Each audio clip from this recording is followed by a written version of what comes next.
rapat Dewan Gubernur Bank Indonesia mempertahankan BI Rate pada posisi 6%. Nah, apakah keputusan ini mampu menstabilkan rupiah dan juga ekonomi makro Indonesia di tengah negara-negara yang dilanda resesi? Pagi ini kami sudah bersama Firman Mohtar, Kepala Departemen Kebijakan Ekonomi dan Moneter Bank Indonesia. Pak Firman, selamat pagi. Selamat pagi Mbak Riri, salam sehat. Salam sehat juga Pak Firman, tapi kayaknya negara lain lagi nggak sehat Pak. Jepang, Inggris masuk resesi, ekonomi Tiongkok juga lagi melambat. Nah ini sebenarnya adakah mulai terasa begitu dampak rambatannya ke Indonesia? Sejauh ini kita melihat bahwa memang kondisi global di 2024 ini diperkirakan lebih rendah dari kondisi tahun 2023 Mbak Riri. Mhm. Kami di rapat Dewan Gubernur yang kemarin memperkirakan pertumbuhan ekonomi dunia tahun 2023 memang lebih kuat dari perakiraan sebelumnya didorong oleh Amerika yang ternyata memang masih kuat di tahun 2023. Dan ini berdampak terhadap pertumbuhan ekonomi 2023 yang kami perkirakan tumbuh sekitar 3,1. Tahun 2024 ekonomi Amerika memang masih lebih kuat dari perakiraan. Namun demikian seperti disampaikan oleh Mbak Riri tadi bahwa kondisi global memang 2024 akan lebih lambat dari tahun 2023 ini. Kondisi terkait dengan technical recession di Jepang, kemudian di UK ini memang salah satu indikasinya, termasuk Tiongkok yang ternyata memang belum kuat. Dan untuk tahun 2023 ini 2024 kami perakirakan akan mencapai 3,0. Angka ini setidaknya lebih baik dari perakiraan kami Mbak Riri di tahun 2024 ini. Sebelumnya kami perakirakan ekonomi dunia akan mencapai 2,8 di tahun 2024.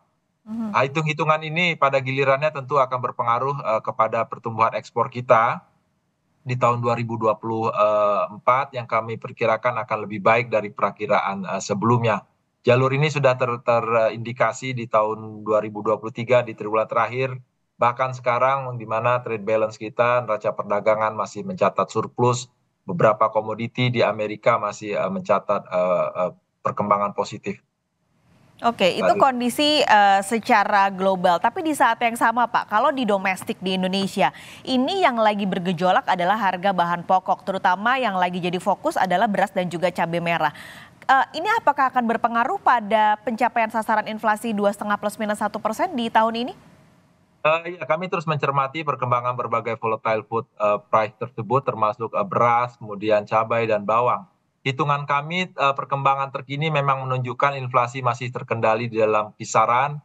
Di Januari kemarin inflasi IHK dalam level 2,6, Hmm. yang berarti di sekitar midpoint kisaran target Bank Indonesia di 2,5 plus minus 1 atau 1,5 sampai dengan 3,5.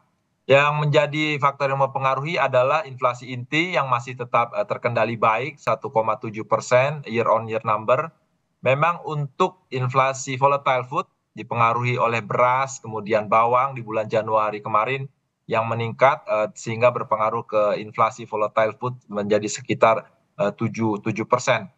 Hitungan kami Mbak Riri untuk ke depan kami perkirakan bahwa inflasi inti akan tetap baik, sementara berbagai upaya akan terus dilakukan, disinergikan Bank Indonesia dengan pemerintah melalui TPIP, TPID di daerah dan ditopang oleh penguatan Gerakan Nasional Inflasi Pangan. Hmm. Kami perkirakan inflasi IHK di tahun 2024 ini tetap dalam kisaran di akhir tahun 2024 dalam kisaran 2,5 plus minus 1 tadi Mbak Riri. Oke, masih tetap dalam target kisaran yang sama 2,5 plus minus 1%.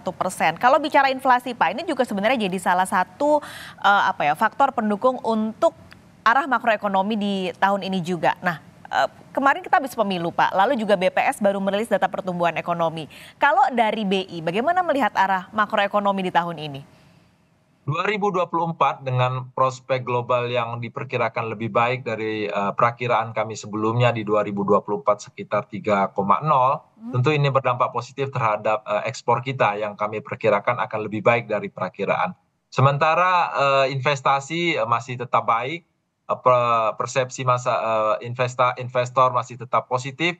Hitungan-hitungan kami, gambaran kami terkait dengan consumer confidence ini juga masih tetap baik sehingga berpengaruh terhadap bagaimana prospek terhadap konsumsi rumah tangga. Satu faktor yang juga berpengaruh adalah pelaksanaan pesta demokrasi kemarin ini sudah tergambar di triwulan keempat yang sudah mulai meningkat di komponen PDB-nya lembaga non profit rumah tangga ini sudah tinggi sekali di Q4 kemarin dan kami perkirakan akan tetap baik di Q1 ini sehingga secara keseluruhan Mbak Paskalis PDB pertumbuhan ekonomi Indonesia tahun 2024 ini kami perkirakan lebih baik dari realisasi di tahun lalu sebesar 5,4% 2023. 2024 ini kami perkirakan lebih tinggi tapi dalam kisarannya 4,7 hingga 5,5%. Oke, di tengah optimisme BI Pak 4,7 sampai 5,5% PDB tahun ini, tentu yang tidak boleh dilupakan juga adalah stabilitas nilai tukar rupiah. Apalagi sekarang tadi kondisi global masih penuh dengan kewaspadaan gitu. Nanti usai jeda kita ngobrol Pak soal apa sebenarnya strategi BI di tahun ini untuk menjaga stabilitas nilai tukar rupiah. Jangan kemana-mana saudara, Kompas Bisnis segera kembali.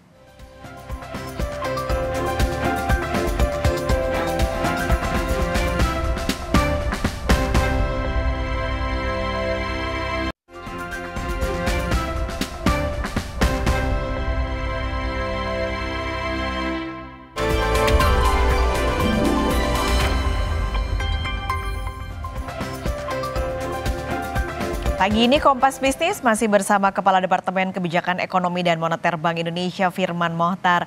Pak Firman, kita ngobrol-ngobrol lagi ini terutama soal beberapa pekan lalu rapat Dewan Gubernur memutuskan untuk mempertahankan BI rate di angka 6%. Sebenarnya apa Pak faktor yang jadi pertimbangan untuk mempertahankan BI rate di tengah kondisi saat ini? Apakah memang itu bisa dinilai bisa menjaga stabilitas nilai tukar dan juga target inflasi?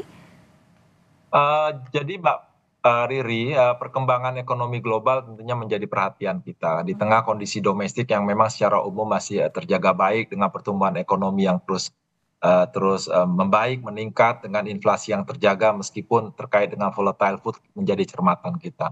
Di tengah kondisi gini kita harus terus memastikan agar inflasi tersebut dengan sesuai sasaran kita di 2,5 plus minus 1%. Perkembangan terakhir dalam di RDG kemarin kami juga melihat kondisi global khususnya terkait dengan ketidakpastian pasar keuangan global. Beberapa hal yang menjadi pertimbangan kami adalah kita menjadi cermatan adalah bagaimana pelaku pasar di pasar keuangan global menilai perkembangan arah Fed Fund Rate ke depan. Hal ini tentunya menjadi berpengaruh bagaimana perkembangan volatilitas di pasar keuangan. Berbagai indikator dari pasar keuangan global ketidakpastiannya meningkat seperti VIX, DXY, dan lain sebagainya. Satu hal yang juga menjadi cermatan adalah bagaimana yield USD dari government bond-nya Amerika Serikat yang terus meningkat di tengah ketidakpastian tersebut. Ada hal lain yang juga menjadi timbangan kami adalah bagaimana eskalasi geopolitik di terusan Suez yang bisa saja berpengaruh terhadap perkembangan harga pangan, harga komoditi dan harga energi yang pada gilirannya tentunya akan berpengaruh terhadap kondisi ketidakpastian pasar keuangan global ini.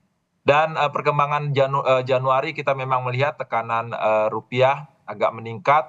Namun di tengah kondisi tersebut Bank Indonesia selalu berada di pasar memastikan agar stabilitas nilai tukar rupiah terjaga. Perkembangan terkini sudah menunjukkan bahwa rupiah sudah mulai menguat dalam tren menguat di mana di end of point di 26 Februari kemarin kita melihat kurs sudah menguat sekitar 1% dibandingkan dengan akhir Januari. Perkembangan ini tentunya menjadi gambaran positif bagaimana peran Bank Indonesia untuk terus menjaga stabilitas nilai tukar rupiah yang pada gilirannya akan berpengaruh positif terhadap upaya kita menjaga sasaran inflasi sebagai sasaran akhir bank sentral. Dan inilah Mbak Paskalis menjadi salah satu timbangan utama kami untuk tetap mempertahankan suku bunga kebijakan Bank Indonesia BI rate tetap di level 6%. Tentunya respon ini akan terus diperkuat dengan upaya kita menjaga stabilitas nilai tukar rupiah termasuk dengan instrumen-instrumen lainnya dan didukung bagaimana kita untuk terus menjaga kondisi perekonomian khususnya pertumbuhan ekonomi melalui kebijakan makroprudensial dan kebijakan sistem pembayaran. Oke, ini spesifik untuk menjaga rupiah. BI juga punya instrumen Pak, ada 3 SRBI, SVBI dan juga SUVBI. Ini update-nya gimana Pak di Februari 2024? Apakah memang terbukti dalam ketika diluncurkan sampai Februari ini efektif menjaga stabilitas nilai tukar?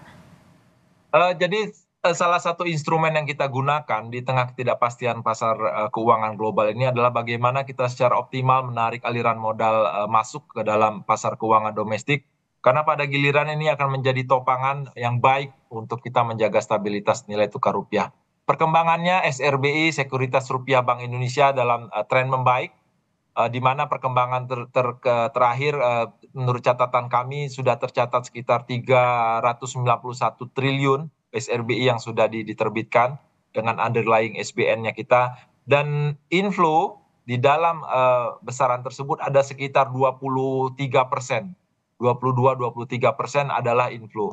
Inflow inilah yang pada akhirnya menjadi buffer, menjadi support bagaimana nilai tukar tetap baik. Ya, instrumen-instrumen lain kami juga miliki SVBI, Sekuritas Falas Bank Indonesia, yang sampai saat ini sudah meningkat menjadi sekitar 1,9 miliar US dollar. Meningkat cukup tinggi dibandingkan dengan perkembangan sebelumnya di akhir Januari, hanya sekitar 322 juta rupiah.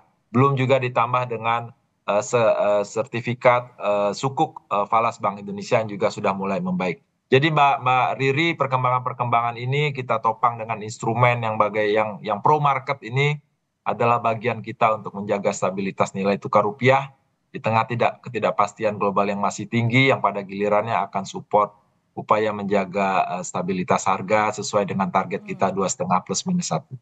Tapi ini semua yang dilakukan BI, upaya-upaya yang tentunya sudah terbukti efektif, tidak bisa juga berjalan sendiri. Harus ada sinergi Pak dengan pemerintah dan otoritas terkait. Terutama juga dalam menjaga capaian inflasi tadi 2,5 plus minus 1%. Ini ke depan adakah langkah-langkah yang nanti akan ditempuh dalam kolaborasi dan sinergi BI dengan otoritas lainnya Pak? Terima kasih Mbak Riri, ini pertanyaan penting ya. Jadi menurut saya tentunya Bank Indonesia tidak bisa sendiri ya. Mhm. Di tengah kondisi ketidakpastian global ini kita terus perkuat stabilitas sistem keuangan, stabilitas sistem moneter. Yang menjadi perhatian jangka pendek di awal kali kita diskusi adalah tentang harga pangan yang memang masih tinggi, volatile food harus terus kita jaga. Dan dalam kaitan ini gerakan nasional inflasi, pengendalian inflasi pangan menjadi salah satu upaya keras kami bersama-sama dengan pemerintah dalam naungan TPIP, Tim Pengendalian Inflasi Pusat, dan Tim Pengendalian Inflasi Daerah. Ini akan terus kami lakukan.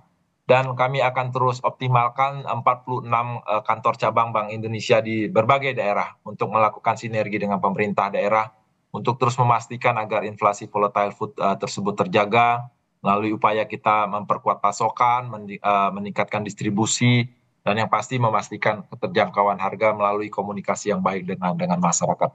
Upaya-upaya ini Mbak Riri memang akan kami terus lakukan.